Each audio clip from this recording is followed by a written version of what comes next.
And it's ultimately just I always try to be who I needed when I was younger. Or do you have to kind of snap into that mode after y'all leave the altar that day? I think for me, my focus that year, 2022, was just to become a better man. But what are some of the the common stressors that you see among students or young professionals right now in your work with them? Self-identity. I think a lot of college students, male and females, just don't know who they are. Yeah. What thoughts could you sort of offer to maybe support their mental health? I think that's important for me, like the human behind what we see on TV, which isn't always conveyed. Start fresh. Yeah. And allow, God to lead and allow things to unfold. Because it was so many things I learned about myself. I didn't know how patient I was. Yeah, you were very, very patient. I promise you, I did not know that. And I was like, I didn't know I was into my emotions so much. Like vulnerability. Yeah. I have a scar on my forehead. People really don't even notice. My family and I was involved in a car accident. Was ran off the road by a drunk driver, and all had on our seatbelts and got through out of the car. I was hanging in the barbed wire fence. My brother was in the barbed wire fence. My sister hit the side of the road. Other sister face down in the road. Mom hit a tree. I'm the only person out of the five of us who remembers the story.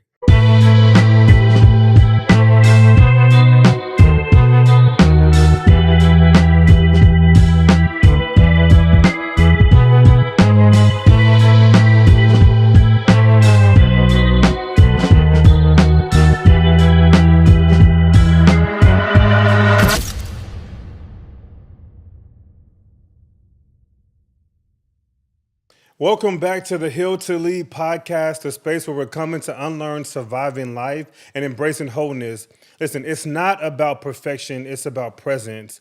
I am your host, the one and only KevinOverton-Hadnot, and I'm excited about this podcast. Why? Because I have a brother here on the show. We're twins today, by the way. Yeah, you was looking in my closet like, why did you steal my shirt? I steal the show. Shirt, the one and only Dr. Shaq, Dillon. How you doing, man? I'm well. 10 out of 10. I'm feeling blessed. How are you? I'm good. I'll be honest with y'all. I did stalk his Instagram. I was like, what are you wearing today, bro? Because you did brunch, you did everything. I was like, what are you putting on? I had to go back and look at the podcast and say what to wear. And I was like, okay, I don't want to wear a suit. Yeah. Because I wear that Monday through Friday. And I was like, let me just be casual. Then I walked through the door and you got on the same shirt as me. Same shirt. Yeah. Like, plus, the preachers are already on the show. Shout out to my brother Keith and Joseph. They were on the show and they wore suits. So I was like, let me just relax. Yeah, just casual. Yeah. Chill. Now, thank you for being here. We have so much to talk about. I'm actually going to put my cards down. We're going to discuss mentoring. That's what I see you doing a lot on top of your everyday job. But before we go there, of course, I'm a therapist. I want to dig into your story a little bit more. Sure. First of all, what brought you to Austin? Austin had a great opportunity. Prior to coming to Austin, I was at Tennessee State University. Okay. I served as the executive director of enrollment services. So my mentor / sponsor became the 7th president and CEO of Houston-Tillotson University. Shout out to her. We had dinner with her, and she's amazing. She's amazing. My birthday. Yeah, your birthday. Yeah, that was dope. She got the presidency, and she called me. She said, it's happening. I said, what's happening? She said, the presidency. Like, I'm about to be named. I'm like, where? Huh? Wow. So throughout her journey, I've been the person preparing her presidential kits. Like, hey, this is who she is. So this one just came out the woodwork. She interviewed for it and actually got it. And so when she got it, she called me. She said, are you ready? Oh, wow. And I was like, no, I'm not. Like, I don't know what to do. No, I'm not ready. So I declined the job about 3 times. And then she said, look, what is it going to take for you to get here? And I said, you know what? Mentorship for me is big. Leadership for me is big. If I want to grow, I got to get out of my comfort zone. Yeah. So I accepted the job, packed up everything I had in Nashville, and came on down to Austin, Texas. Yeah. It's been the best thing since sliced bread. Wow. So how would you rate Austin? You like it? You love it? I mean, you hate it? I actually love Austin. Austin is a very diverse place. And I guess I say I would love it because Nashville is similar. Yeah, for sure. But for me, people say it's not enough black people in Austin. I work at the black school. Yeah, I love my black job. See. Yeah, so I see them every day. So for me, I'm getting poured into every day Yeah. by, the community. And, for me, it's the outreach in the community now, like getting out, Yeah. meeting people, having fun, going to church, doing different things. So Austin is just like a free luck city for me. Yeah. Love And it. that myth should be like dismantled because like there are black people in Yes. Austin. Like we are here. Maybe it's not as much as maybe Houston or Dallas or Atlanta or DC, but we are here. I in think full people just got to effect. get out their comfort zone of just saying what's not here Yeah. and go to the spaces that are black. Right. The coffee shops, the auntie's house, the where y'all at, the just anything that got black on it. Yeah, just go and, to and, it. and enjoy. You don't have to know anyone. Once you get there, then you build your community from Yeah, there. right. Because we're filming on a Sunday, and we launch these podcasts on like Mondays. But when I leave here, I'm going to like maybe Sunday soul sessions. Which I Yes. mean, we are just out here just chilling on the line. I love that. I saw that on social media earlier. People are doing things. Yeah. Yeah, so you just got to get out and network. Yeah. So of course I know you as a brother. You've been in Austin. We've hung out before. But you also were on Married at First Sight. So Was I gotta. I? Was that me? was that you? That's my twin.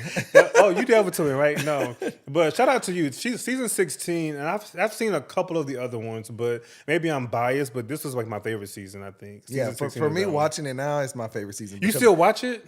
Yeah, now Yeah. my mental capacity can allow me to go Yeah. back and watch it. Yeah. But yes, I do watch it now. Wow. I'm curious to know. So, of course, you get married literally at first sight. So, the first time Yes. you see your bride, your wife, is when she's coming It's out at the altar. At the altar. Like, I just want to know, like, what was that moment like for you? I don't know. It was surreal. I couldn't believe that it was happening. And I'm a firm believer in God's faith, and I prayed on it, and every time I asked God to show me 3 signs. Yeah. Every time He was showing me 3 signs about marriage, about like, am I ready? Am I prepared? So it's nothing you really can prepare for Yeah. but the marriage. You can only prepare yourself to say, I can become a better man. I can be a husband. Yeah. I can be a spouse.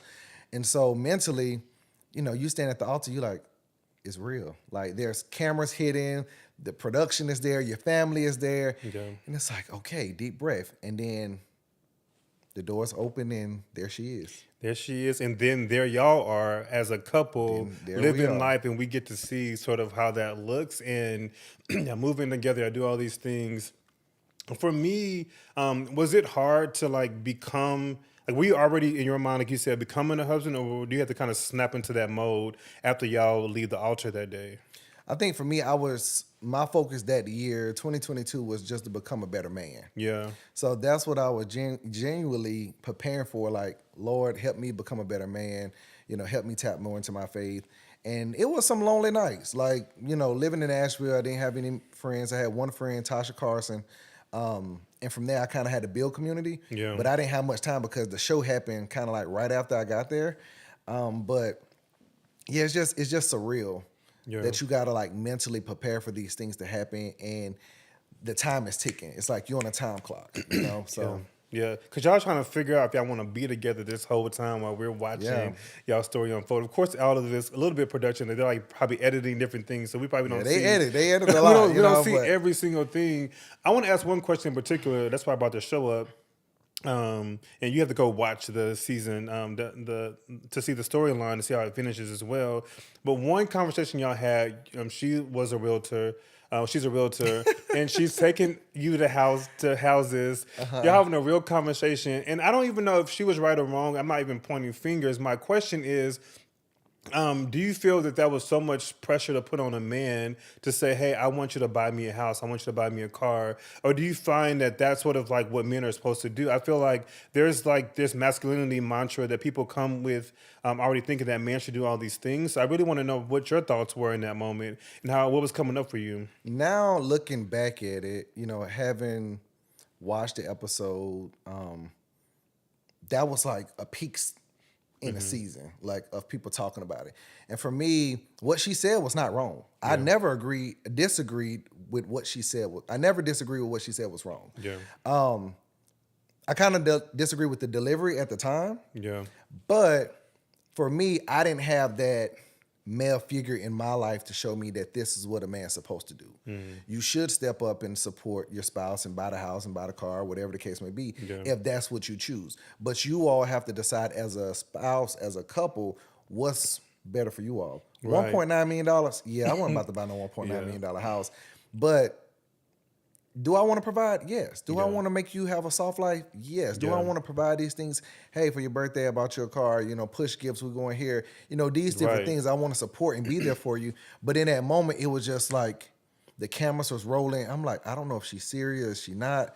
Clearly Right. she was serious. She was serious. She was dead But what she serious. was saying was not, to me, Right, was not yeah, wrong. yeah. It wasn't wrong. But I do think sometimes there's a lot of pressure being put on men about what we supposed to do and how we supposed to do it. Yeah. Just by the lived experiences of seeing it through other people's lives. I said, what works for Ashley and John may not work for us. Yeah. For me in that moment, I was still paying for my PhD. Yeah, right. Like out of pocket. Yeah. So I'm like, I don't even want to step foot in buying a house. And it was a conversation of, well, your lease about to be up. What are you going to do? We should go on to buy a house. Like, no, this is not how this works. Like, I don't know. And then I was like trying to lean on her expertise because she was the realtor. Right, right. So the lived experience, Yeah. it's going back and watching that scene. It's funny because I know her character and I know my character, but I can view it from the world's perspective as well. Yeah. Before I shift gears, if other men are considering going to do that show, or any show like that, like what thoughts could you sort of offer to maybe support their mental health? I think that's important for me, like the human behind what we see on TV, which isn't always conveyed. Yeah, I think a lot of times when you watch shows, people argue to say they're not prepared for the show or they just want to be on here because they're famous. I don't give a damn about being famous. Like, that was the least of my worry. Yeah. I was going to look for love, look for a spouse because what I was doing wasn't working for me. Yeah. But going into the show, you just have to be mentally prepared and you have to be open-minded and have an open heart. Don't go up in there thinking about, well, in my past relationships, this worked, this what didn't work. These are my love language. Yeah. Start fresh. Yeah. And allow, God to lead and allow things to unfold. Because it was so many things I learned about myself. I didn't know how patient I was. Yeah. You were very, very patient. I promise you, I did not know that. And I was like, I didn't know I was into my emotions so much. Like vulnerability. Yeah. I promise you I didn't know that. And then watching the show, I'm like, dang, Shaq, you was very serious about your emotions. Like last night I was talking to one of my friends and she was like, wait, you did a show? And I was like, yeah, so we was on FaceTime and she was watching it. And she texted me, she was like, I'm very excited to see you, a black man, in tune about his emotions. Yeah. Yeah, for sure. So people are still reaching out to you now? Oh yeah, nowadays? it's crazy. Going to the airport, going to HEB, even working. Yeah. My students in my class, their parents are called. So, me, I'm just always open with people, friendly and everything. So it's easier for me to have the conversation versus steering away from people what they thought who I was versus who I am. It's kind of like balancing out the two. Yeah. I mean, I can say, and I don't even need to say this, but you definitely are who you are now, who you are on the show. I think there's this, you're the same. That? Yeah. He's the same. He's the same. Speaking of being the same, I mean, and one of the things that I picked up on in first meeting you is you have a strong love for lifting as we climb other men and young women. And so, and also as a therapist, I'm always thinking about where is the mental health connection, even with mentoring. And we know that with mentoring, there's a high, there's a link to improve mental health if you are sort of being supported in that particular way. One of my first questions is, what was your first experience being mentored, and what stuck with you? I would say it's twofold. I was working at Sonic. Okay. I wasn't on the roller skates and everything. The pina colada slushes. Listen, y'all. Yeah, I tasted everything there. Oh my God, I love that place.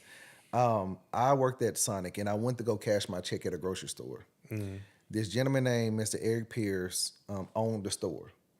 When I went to go cash a check, he said, "Hey, can I have a conversation with you?" And I was like, "Sure."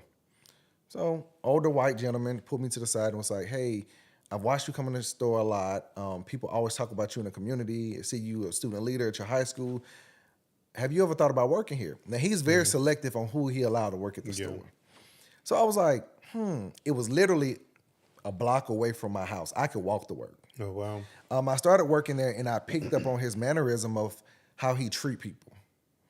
I picked up on the details of, at night cleaning, making sure the store is stocked, leaving stuff as you find it, making sure that the next person, when they come in the morning, that their job is easier because you left it, good for them. So I learned through him what mentorship looked like. He turned me everywhere but loose in that store. I knew how to run dairy, produce, the cash register. I did everything but the meat department. Wow. And I was taught, like, sometimes in leadership, you got to teach people, everything. You can't gatekeep. Yeah, right. So I was grateful going into the store now, to be like, these floors not what they should be. These, I kind of go back and be hazing them a little bit. But I'm grateful that I have that relationship with him. But working in that store, it was a gentleman named W.L. Johnson, older gentleman in the community who used to come and make groceries. You see, I say make groceries, not buy from Louisiana. Yeah, I heard that. He used to pull in the first parking spot and come in the store and make groceries. And then after a while, I got so close with him, I would go out to the car, get his list, make his groceries. Did not know he was connected to Southern University. He told me to come to his house. He invited me to a barbecue with the system president of Southern, with some admissions recruiters and other alumni, and that's how I found my way at Southern University. They took me up under their wing. They brought me to the preview days, the summer camps, and that's why Southern University is the only school I applied for. When he was honored in the National Hall of Fame, I was the only student there. And when he gave up to give his speech, he said he don't know how much longer he's going to have on this earth, but one thing that he wants them to do is always look out for me. He died 2 years of me being in college, and those people looked after me like no other. Wow. And so that's why I said mentorship looks different.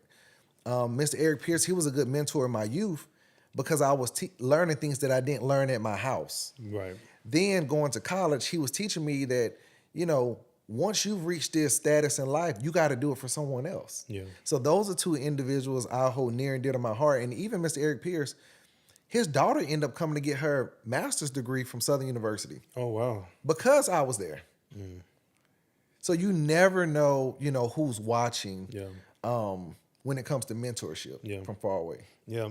And definitely everyone is watching you. It feels like you have probably 100 mentees under your belt right now. Yeah. How do you, because you're a VP of marketing now. Can we say Houston Tillison? Yeah. Could y'all celebrating y'all 150th? Our Susquicentennial. Try to say it. Susquicentennial. Susquicentennial. Okay, we'll take that. Listen, all right, y'all. But you are obviously, a big prominent figure behind that campaign and that push. On top of your day-to-day job, but you're also still like mentoring. How are you able to fit this into your schedule? I don't. And somebody said that on the Jennifer Hudson show. I don't have a set schedule of day-to-day of how to navigate life. I always tell myself, no one gave me a pamphlet and said, this is what success looks like in life. So for me, I wake up every day with a grateful heart that my boss said something before, I don't have to do this. I get to do these things. I get to go to work. I get to mentor. I get to travel. I get to, do what I want to do in life. So you can't, be selfish in life that somebody sees something in you that you don't see yourself. Yeah. Half the time, it's really just me talking, having a real conversation, and then I get voluntold to become a mentor. Yeah. Or I see something in somebody of what they're lacking, and I try to help them navigate the waters, and then it end up being a success story. And I'm like, wow, now we're here. Yeah. And not only do their, peers see it, but their parents see it. I'm more connected to the parents than the student. They like, hey, we dropping them off to you. Yeah. Whatever you got to do. Whatever you got my permission.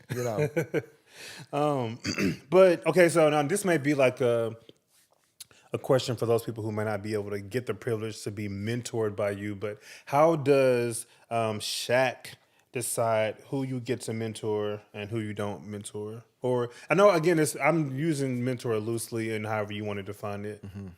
I think it's transactional.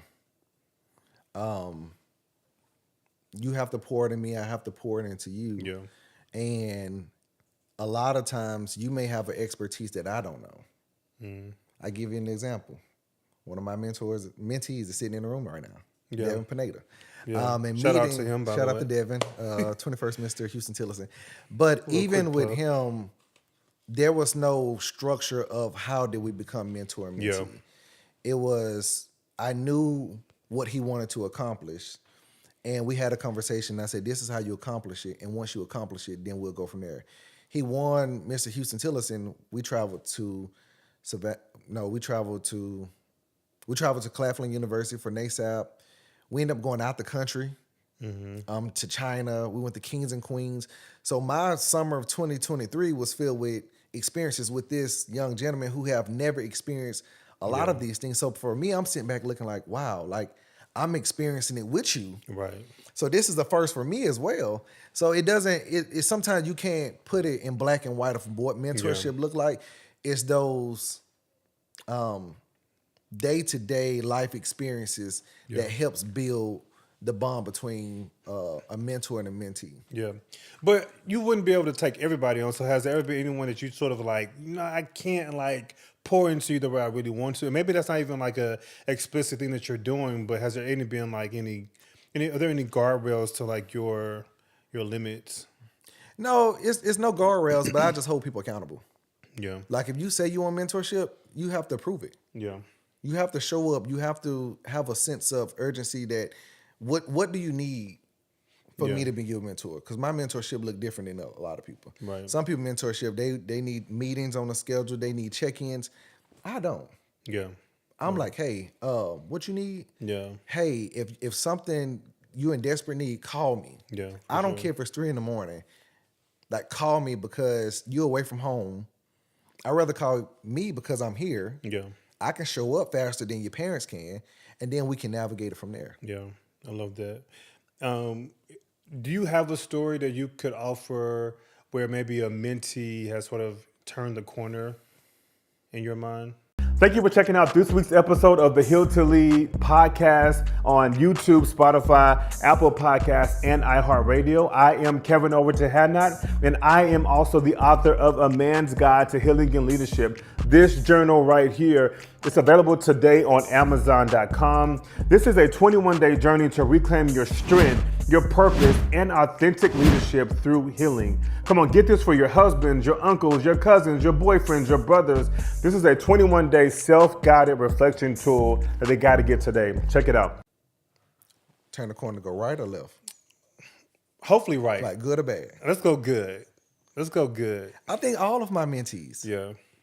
I can't say it's not one mentee who I have the pleasure of calling a mentee who has steered in a different direction. And it's ultimately just, I always try to be who I needed when I was younger. Mm-hmm. A lot of my mentees are now in higher education. I didn't know how I ended up in higher education until I had to look years back and say, this is how I got there. Somebody saw something in me that I didn't see in myself. Yeah. But me being in higher education, now they looking at me like, hey, Mr. Dillon, this is what I want to do. How can we like navigate the waters? Yeah. Have you did A, B, C, and D? But I'm always just telling them to go higher. Like, and once you graduate college, for me, it's time to get somebody else as a mentor. Mm. Okay. Because I was good for that time. Yeah. When you was eating ramen noodles in the cafeteria, now you got to live money. Now you experiencing life. Right. And so mentorship for me looks, I'm going to always be your mentor, but who's at your job that's going to help you elevate and go higher in life? Yeah. Gotcha. Let me talk about your mental health in particular. Do you notice when your cup is low, and maybe what are some of your early warning signs? My cup was low actually last week. Okay. I think for me, I know when my cup is low and my energy is low because it's always at a peak season. At Houston Tillerson, we've been celebrating our sesquicentennial anniversary, and it's been a lot of wins. Like literally, it's been win after win after win. And then for HBCU, that's uncommon. Right. And people are watching. Yeah. And you're the person behind the brand. You're the brainchild behind, you tagging along with the president like, let's think crazy, let's think big. And sometimes that can come with a lot of mental capacity because you're like, I'm not at my best right now. And so the other day we were having a conversation and I had to say, somebody said, are you okay? And I said, no, I'm overwhelmed. Yeah. And I said it out loud. Yeah. And at that moment, everybody stopped and was like, okay, what's going on? How can we help? How can we help navigate it? But I have to acknowledge it out loud because I would just keep going. Right, right. I would just keep going. And then, like, I don't necessarily experience burnout, but I know when I do get to that point, I just want to isolate myself. Yeah. Like the other night, I was like in my house, got food. And for me, ice cream is Yeah. like, that's the thing that We I saw do. the ice cream you post. said the ice cream post. So everybody know if I go get Jenny's ice cream, Yeah. that's me like celebrate myself. Yeah. That's me, coming down from my peak at like midnight. Yeah. Yeah. And so for me, it's not, you got to go spend a lot of money. You got to go here, got to go get a massage. It's little things like that just bring me back down and say, like, you're doing a great job. Yeah. And keep doing great work. I gotta be careful because I went to Jenny's one time for that reason, to celebrate myself, to kind of like, get kind of to take care of myself. But I end up going the next 2 days after that, so it wasn't healthy. Nah, for you me. gotta, brother, you gotta Yeah. stretch. Even my president, she was like, so you went to Jenny's without me? Yeah. In that moment, yes. Yeah, yeah. I mean, there's a whole team at y'all's university behind y'all's campaign, all the wins that y'all been doing. But I'm just gonna be, biased and boastful and say, like, you have thought so big in your marketing work, and like, there's no limit. I can tell what the limit is with all of that. So I can see how even that is overwhelming, because like when I think you have kind of like exceeded a bar, like you did another big thing, and I was like, how did you even like create this whole little steps in, like, it's random projects, but like you keep exceeding your own bars. So I can see how that can be overwhelming. But so besides Jenny's ice cream, obviously recognizing and saying out loud, I'm overwhelmed, and mentioning that, how else do you feel like you take care of yourself throughout the week? I have a dog. So I wasn't a dog person. Speaking of twins, we have the same. We got the dog have the same name. But my dog was named Kobe first, by the way. He was, but my name is Shaq, so I named my Which dog makes Kobe. sense. Yeah, So yeah. Shaq and Kobe. Yeah. You get it? I Marketing. love that. How's Kobe, by the way? I've never imagined having a dog. I always thought I was too busy, didn't have time, and I got a dog, and it's just filled my joy. Actually going home, taking my dog for a walk. It's the companionship between a dog and a man, like, is real. And one of my colleagues kept Kobe for like a week when I was out of town, and she said, "Your dog have your personality." Oh, wow. It's like, for real? She was like, yeah. And I was like, dang, like, I didn't know, like, dogs pick up on traits like that. But I just find time to, like, hang out with people. Went skating the other night. Yeah. Like, Okay. I like things that takes me away from my phone. Yeah, right. Because if I'm on my phone, you can check your email, you be texting people, you on social media. Washing a car, hand washing the car, cutting grass, cleaning up. Wow. Yeah. These are things that I do. I cope with my mental health. Like, everybody know I got a playlist I post on Saturdays. Don't forget to clean up their house. Yeah. But these are things that takes me away from, like, the big things that are going on in life. Yeah. Yeah. Where do you find that your faith comes into play too for you? I'm a firm believer that God don't play by me. He don't play about me. And I think I knew that when I was younger. So, backstory, I have a scar on my forehead. People really don't even notice. My family and I was involved in a car accident. Was ran off the road by a drunk driver, and all had on our seatbelts and got through out of the car. I was hanging in the barbed wire fence. My brother was in the barbed wire fence. My sister hit the side of the road. Other sister face down in the road. Mom hit a tree. I'm the only person out of the five of us who remembers the story. I remember, I can feel the blood like running down. And that changed the trajectory of my life, because at that point I grew up in a town that everybody played sports. Yeah. And I couldn't, because I had head trauma. Yeah. So in that moment, I had to focus something else. So I had to be like the smart black kid. I had to be the kid that always stepped up to leadership. And it was weird because, while everybody else playing sports, that's when the masculinity thing came about. Like, why he not playing sports? He's scared to get hit. No, I got freaking head trauma. Right. But it wasn't until I went to college to where, you was embraced about your differences. And I think that's where an HBCU played a huge impact on my life. And just sucked me in and like embraced everything that I came with Yeah. and said, there's more to life. Yeah. There's more to do. So like my faith, I've always leaned on God to like, hey Lord, I don't know what to do. Yeah. I don't understand, but I'm gonna let you lead the way. Wow. So my faith has always been instilled in everything that I've done in my life. And I'm just so grateful that like that there is a God that I can go to when I'm suffering, and even when I'm at my peak, I'm celebrating wins. Like Right. I don't just go to God when things are low and I don't know where to turn. No, I'm celebrating them like, Lord, I just want to say thank you because I can put gas in my car today. My God, that I alone. just want to say thank you because I'm passing somebody on the road that just had a wreck, and it could have been me if I left 3 minutes earlier. Man. So those small wins that God provide for me, Yeah. I don't take it lightly that it could not have been me. Wow. That's amazing. That's amazing. What about you're a black male? Mental health isn't often talked about in some of our homes, and most of our homes. Have you ever engaged therapy in your life at all? Yes, I actually just reached back out to my therapist last week. Therapy was kind of one of the best decisions I've ever made in life. Yeah. Just simply because, it was some things that I didn't know I was dealing with. Yeah. So, and it made me acknowledge that, I'm not alone for one. But two, it's okay to be, vulnerable. It's okay to acknowledge your flaws, your strengths, your weaknesses. But it ultimately helps you define who you are. Yeah. So sometimes in life, we just go through life as, happy-go-lucky. But we don't really imagine or think about why we think this way or why we do this or do that. Yeah. So therapy helped me, take down this brick wall, Yeah. and build a new foundation for the ultimate person that I want to become. And I'm not saying I'm that person yet, Yeah. but at least I have a start. Yeah, for sure. And therapy helped me navigate it. I love that. Of course, I'm a proponent for therapists. I just love therapy. I eat, sleep, breathe it. So I have a thought. This is really about a myth that you would want to bust. So a myth that I would want to bust is if I'm called to serve, I should always be available. Which I had to learn that I can't always be available all the time anymore.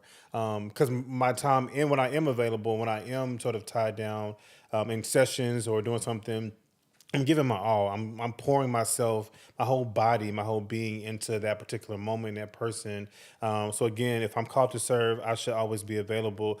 What's a myth do you think you want to bust basically in your life right now?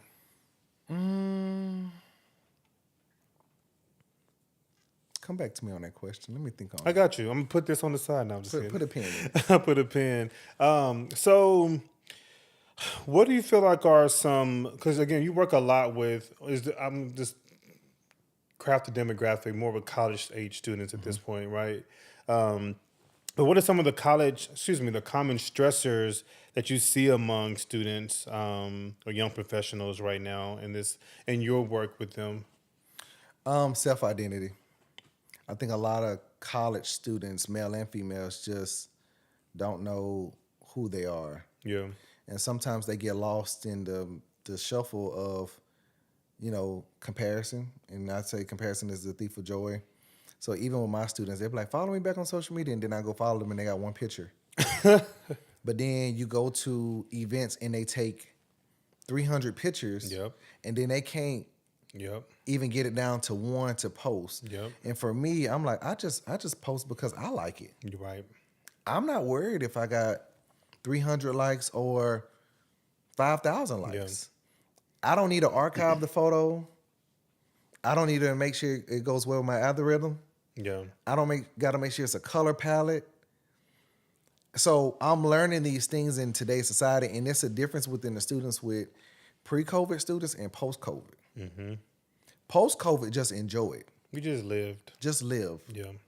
Post your friends. What I said, post-COVID. The students after COVID, it's a difference. They're a different breed. Yeah. And so you have to break down these walls to try to see why they think the way that they think. Yeah. And now these students these days, they have social media, but then they have burner accounts. Right. And then they post more on the burner accounts. And I'm like, what's a burner account? I'm thinking it's something totally different than Instagram. Didn't know it was Instagram, but creating a fake profile Yeah, it's of you, yourself. but I didn't even, it's you, but the more comfortable you, which is really the real you. the real you. But, you know, you're trying to find yourself and you don't want to show the world your real you. Yeah.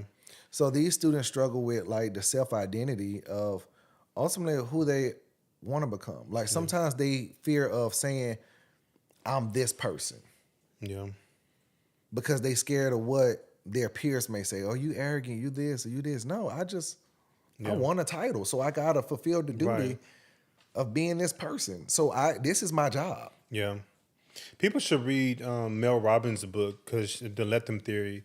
That Let book has them. changed. That book has changed Actually, my entire life. one of my friends sent it to me. I haven't read it Really, yet.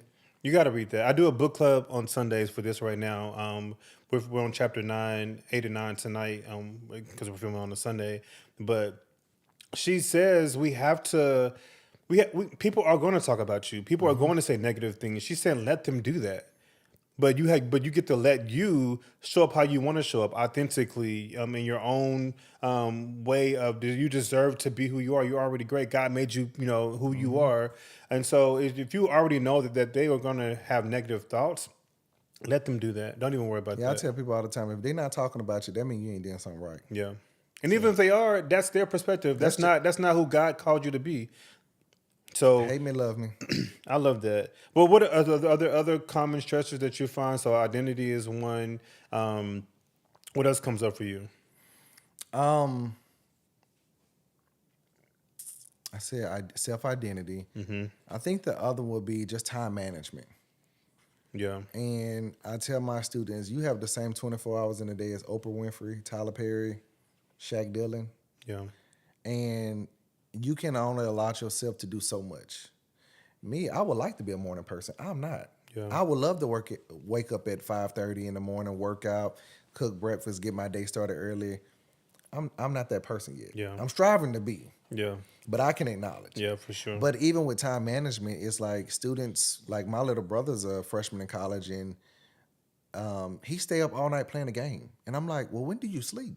Yeah. Like, do you take naps? Like, I'm confused. But one of my students at HT, he's big on naps. Yeah. He wake up in the morning, he go to track practice, he go to class, go to lunch, and he said, I got to go take a nap. It's time for me to take a nap. Got to. Mandatory. So time management is not always on their side, and I think they prioritize things that they want to do versus things that they need to do. Yeah. You need to go study. You need to spend some time with yourself. You need to, read your Bible and do these things, but they tend to, I want to go to the party. Nobody's stopping you. Yeah. But don't forget what's priority. And for me, your priority is the application to graduation. Right. We made a commitment to your parents that you're going to come here and you're going to get a quality education. Everything that happened in the middle, I don't care. Yeah. But we got to get you to graduation, and hopefully within those 4 years. Yeah. I love that. How do you?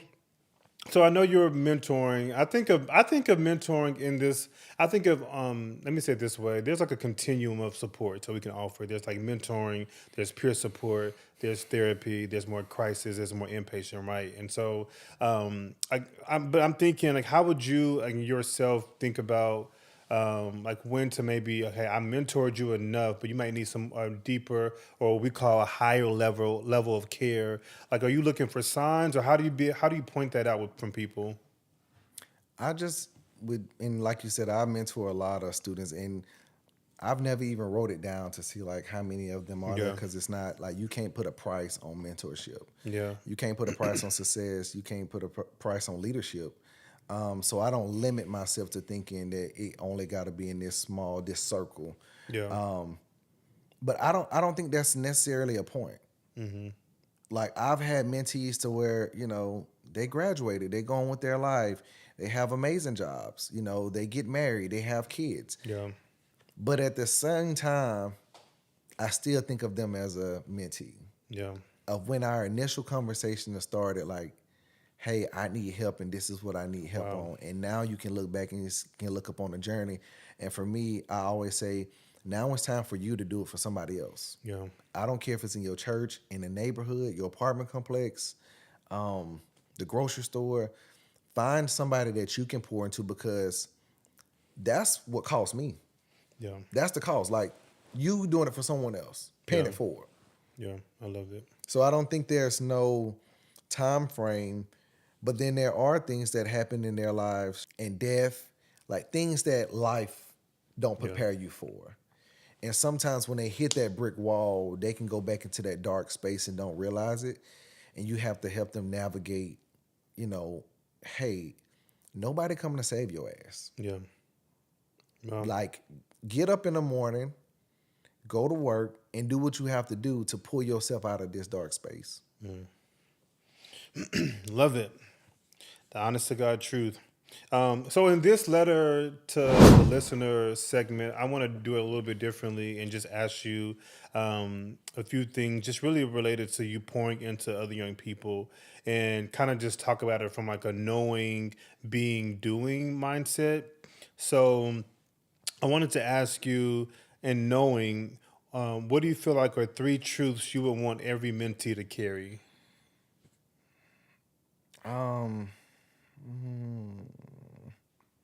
Know your purpose, know your worth, and know your why. It's a great book out there that says start with why. Yeah. But you have to know who you are in this world, so you don't let people define who you are. People can say so much about you, but it's up to you to answer to what they call you, or you redefine, like, this is who I am. Yeah. And this is the label I'm putting on myself. Yeah. Wow. And then being, what are 3 character traits you model under pressure? Integrity, adaptability, and resilience. I love that. Heavy on the integrity. Heavy on the integrity. And then doing, let me see. Yeah, 3 simple habits that you, if you were to like give over to mentees, like what were habits that you would want them to embody, or that you would quasi assign? 3 habits. 1, clean your space. You heavy on the cleaning. I'm heavy on the cleaning. Like, Yeah. I will buy the cleaning supplies. I will help you clean if you don't know how. But, once you have a cleaner space, you have a cleaner mindset. Facts. Yeah. Now, I got clothes on the other side of the bed that I need to fold, but at least, 100. Yeah. it's the house is clean. Yeah. The clothes are clean too. The clothes are clean. But serve others, I like that.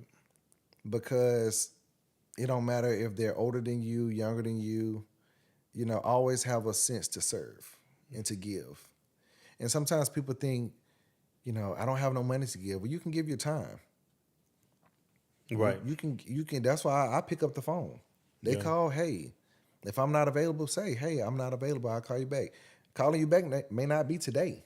Right. Because that's on my time. Yeah. And the third habit I will always say is do it scared. I think I ultimately always preach that, because in life we think it got to work out in our favor. Right. Sometimes it don't work it out in our favor, simply because God is trying to get us to know something that we don't know, or prepare us for something. So sometimes you may not get the job. You may not get invited to join the organization. You may not get the grade you want, but ultimately you got to keep going. You got to push through. So do it scared, because, like I said, nobody come to save you. Right. And nobody gave you a pamphlet in life to say, this is how you live a successful life. Yeah. I was going to start singing, this is how we do it. Sorry. I can't sing. All right. So maybe so you are someone who, like you said, you're going to mentor them until probably infinity, right? And beyond. And so my question, I was going to say, give us like a graduation speech to a mentee that you're sort of sending off, or that they're now flying their own wings. But if we were just to maybe think of all of your mentees on right here, maybe give us like a quick elevator's graduation speech to all of your mentees right now. One of my mentees said I need to have a mentorship. What do you call it? A Dillon Mentorship Academy. Yeah. And invite all my mentees to come into a house so they can meet each other. I'll come speak and do the mental health segment, by the way. I don't know. I think for me, I always just get emotional when I watch my mentees accomplish their goals at the time. Like, I'm an emotional person, then I'm okay with it. Yeah. I'm tuned into my feelings like Facts. I can. But when I think about, those individuals who they're fighting for their lives, trying to prove to their families or prove their worth to people, and then they get to accomplish and enjoy the fruit of their labor in that time, it just warms my heart. So for me, graduation, I mean, I don't even attend my mentees' graduations because I don't want them to know that that's the highest peak that they're going to go. Right. I love that. I probably missed several of them unless I worked at the school. Yeah. But it's like the what's next. And I'm not forcing you on what's next. It's like live in a moment, enjoy it, let people celebrate you. I've been here the entire time. I've seen the ups and downs, the journey. Your parents, your uncles and aunts and cousins who come here to celebrate you got signs, they didn't see this broken version of you. I did. Mm-hmm. Yeah. So I can celebrate you from afar knowing that it can only get better. Yeah.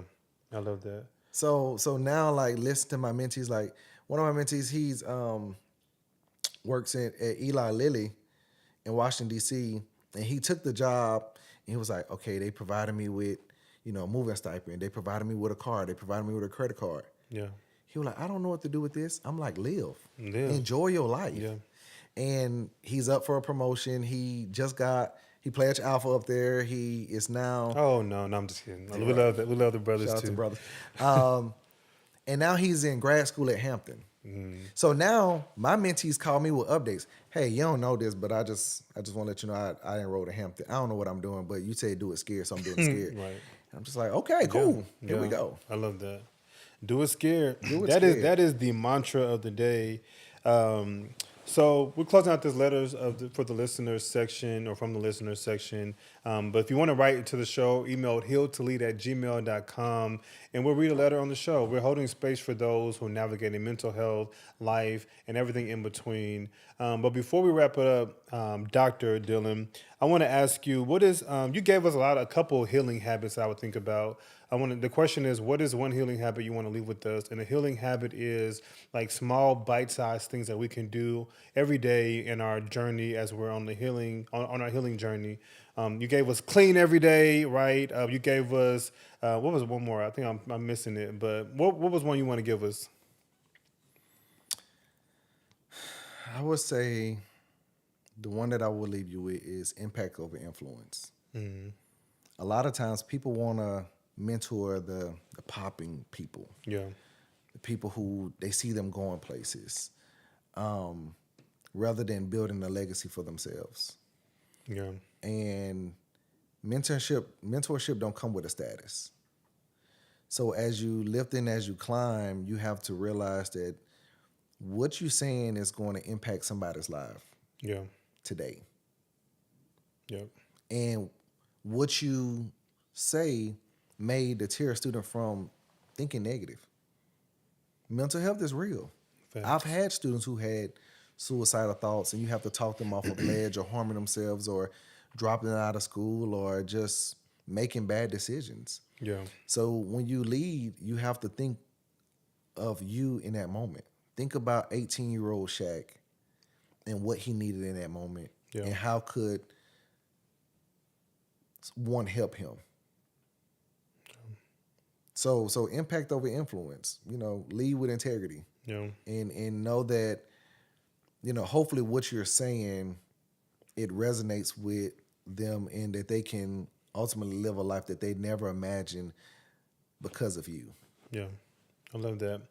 You heard it here from the one and only Dr. Shaq Dillon. Again, thank you for watching. You can find us on all streaming platforms, YouTube, Spotify, Apple Podcasts, iHeartRadio, Heal Toledo Official on IG, Facebook, and, of course, TikTok. Listen, thank you for watching. Peace out.